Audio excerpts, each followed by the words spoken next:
ನಾವಿರೋದು ಬಂದಿರೋದು ಆನೆಕೆರೆ ಉದ್ಯಾನವನಕ್ಕೆ.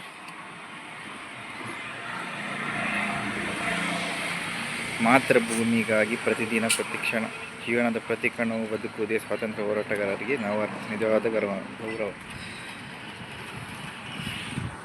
ಎಲ್ಲ ಮಲ್ಕೊಂಡಿದ್ದಾರೆ.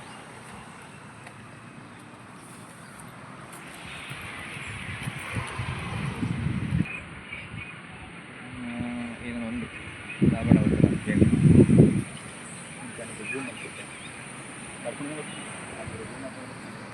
ಝೂಮ್ ಹಾಕೋದಿಲ್ಲ.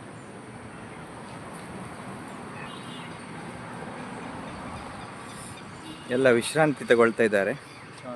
ಇದು ಕೆರೆಯ ಮಧ್ಯದಲ್ಲಿರುವ ಇದನ್ನು ಆನೆಕೆರೆ ಬಸದಿ ಅಂತ ಹೇಳ್ತಾರೆ.